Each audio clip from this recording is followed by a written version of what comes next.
Hi, I'm Wayne Hoffman, president of Idaho Freedom Foundation. Once again, taking a look at what the candidates for governor have to say about different policy issues during the most recent debate. This one having taken place on the government television station, Idaho Public TV. We're going to take a look at their comments on tax policy. So here we go. Congressman Labrador, well, all three of candidates at the podium have discussed tax cuts of some form. Your plan is probably the most extensive and aggressive of the three. And most conservative. Well, we'll get there. The legislature this year may have beaten all three of you to the punch somewhat with $125 million of net tax cuts. Legislators calling it the deepest tax cuts in several years and the most meaningful tax cut they've seen in years. In light of those cuts, Congressman Labrador, is your plan fiscally responsible? And yes, it is, absolutely. My plan, just to make clear, is to bring all tax rates to 555. I want to bring the tax rates for 5% corporate, 5% individual, and 5% sales tax. That will cost approximately about $1 billion to bring down the tax rates in the state of Idaho. But what I want to do is I want to look at the loopholes. There's about $3 billion of loopholes in the state of Idaho. We want to sit down with the legislature and the legislative leaders and the tax committees and take those $3 billion and tell the people of Idaho that these are the tax loopholes and this is the tax break that I want to give you. Okay, now here's the thing. I've said this before and I will say it again. I'm really appreciative of the fact that Congressman Labrador wants to reduce all the tax rates across the board, corporate, individual, and sales tax to 555. I just wish it were more aggressive. Because frankly, if we do 555, we're going to be the same as Utah. We don't want to be the same, we want to be better. But he does have probably the most aggressive tax policy plan of the three candidates. What are the loopholes that the legislature wants to keep? What are the loopholes that they think are important for the future of Idaho? We have $3 billion in loopholes. We can find at least $1 billion in those loopholes too. Loopholes, by the way, are very concerning, mostly on the income tax side. We could talk about sales tax exemptions all day long, and there are some anti-competitive, anti-free market sales tax exemptions, but the big ones really are on the income tax side. What is it that we're giving away in income tax? And that's income tax breaks that benefit some companies at the expense of others. Whenever you give a tax break to somebody to do something in the economy, it forces up the top marginal income tax rate, and that has an impact on everybody. Remember that in Idaho, you're in the state's top tax bracket when you have gross income of just over $11,000. So young people who are in their first jobs, who are making minimum wage, they're in the top tax bracket, which is problematic. To bring down the tax rates to 5%. It's important. The state of Utah did what I'm trying to do here in this state 25 years ago. They decided to get rid of all their loopholes and they decided to bring their taxes to 5%, and they did the 555 plan. And look at what has happened in the state of Utah. Not only are they fast growing, but they have high wages, they have high per capita income, they have been able to grow in a very fiscally conservative way. So 555, if that's been helpful to Utah, my question would be, why don't we go 444 or something like that? Or again, my preferred tax policy, which I think will benefit everyone in the state of Idaho and is the right thing to do, eliminating the income tax. I think that needs to be on the table. So we could be even more aggressive than what Congressman Labrador is talking about. And quickly, the math. You are talking about $1 billion in tax cuts. Correct. The Boise State University public policy survey that came out earlier this year revealed that 78% of Idahoans do not want the size of government to decrease. They want it to be about the same or bigger. How can you cut $1 billion and not cut the size of government? I don't think you're listening. No, I don't think you are, because I never said about cutting government by $1 billion. I know Betsy wrote an article saying that. By the way, what would be wrong with cutting government by $1 billion? No offense, but I mean, let's go ahead and really take the axe to government. There is so much that government is doing that it shouldn't be doing. And as a result, there's a lot of money coming out of the economy going into non-productive uses in the state of Idaho and our local governments. And I never said that. What I said is that we have $3 billion in tax loopholes. Some of those benefit the state, most of them do not benefit the state. You can actually do a tax shift. That's what tax reform is. I'm talking about a comprehensive tax reform. He is actually correct, though. We do need comprehensive tax reform in Idaho. For years, we've been adding loophole and exemption onto loopholes and exemptions. And part of those exemptions that are put into state tax code require businesses to do certain things in order to get those lower rates. So that's problematic. Yeah, the state of Idaho is saying to businesses, yeah, we want you to hire a certain number of employees, or we want you to pay a certain wage, or we want you to offer certain benefits. That's centralized economy. That's the government deciding what's right and what's wrong, what kind of businesses to support and which ones not to support. And those kinds of things are very realistic and important things to talk about and to fix. For the next 20 years of Idaho, something that Idaho will be able to bring businesses to Idaho, to grow businesses in Idaho. And the most important thing is that I want to get rid of the special interest loopholes that we currently have in our tax code. What we're doing is we're picking winners and losers in the tax code. Very, very true. We are picking winners and losers in the tax code. It's wrong, and it really should stop. And I'm going to have to cut you off there. The next question is for Lieutenant Governor Little. Lieutenant Governor Little, basically the same question for you. You've talked about reductions in the income tax and repeal of the grocery tax. Does the math add up in light of what was passed earlier this year? Well, my proposal says we're going to do what we're doing now. We in essence, in the last 2 years, have decreased that $100 million tax increase. At the same time, we had revenue over the last 2 years that went up $400 million. I don't think it's a stretch at all. Yeah, basically what he's just said is that we had plenty of money to cut taxes even deeper than we cut them.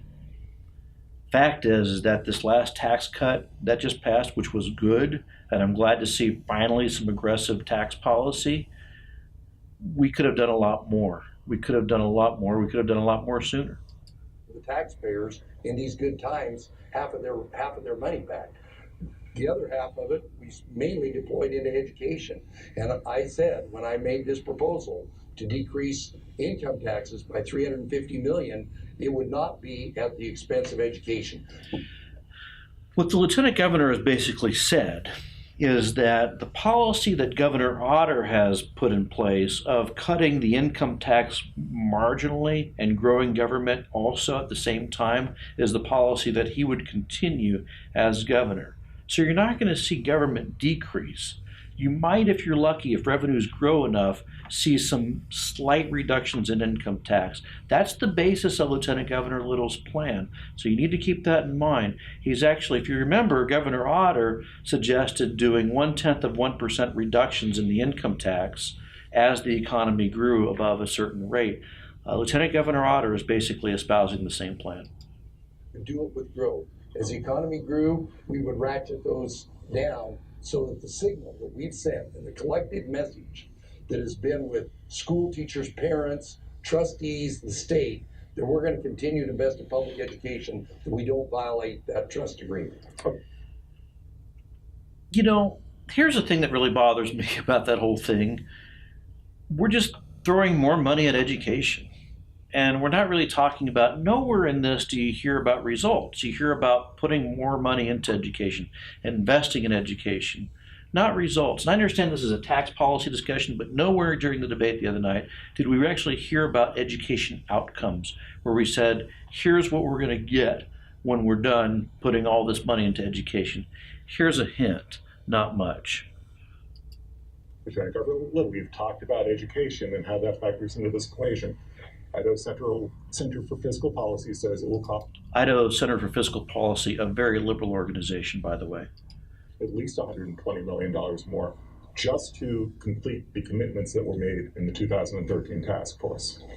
Which comes first, honoring those commitments or the tax relief? I don't understand why the 2013 Education Task Force and their recommendations are so sacrosanct. I mean, basically what they said was, we need to spend more money on education, period. So the recommendations come down to more money, more money, more money, more money.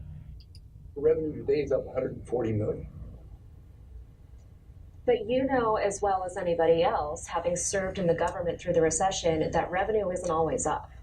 So when it comes to another recession, which comes first, the taxes or education? Well, that's exactly why we're putting more money into our rainy day fund. That's one of the key components of going forward, is that we continue to fund education. We put money into a rainy day fund. We make the state competitive by bringing our nominal rate, sometimes not our effective rate, but our nominal rate down. He's actually correct that the state does put a lot of money into the rainy day funds, with the idea being that if we do have an economic downturn, we'll have the ability to absorb some of that without having to go to some kind of a tax increase, hopefully, depending on the size and scope of the economic downturn. All right. Dr. Ahlquist, same question for you. How does the math work with the tax cuts that you have proposed in light of what has already passed this year?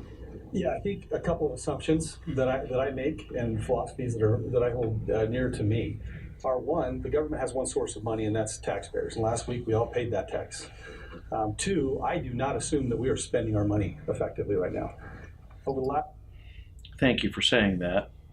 8 months, we have spent with a team going through the 68 agencies of state government and writing a business plan for all 68 agencies, asking who is the customer.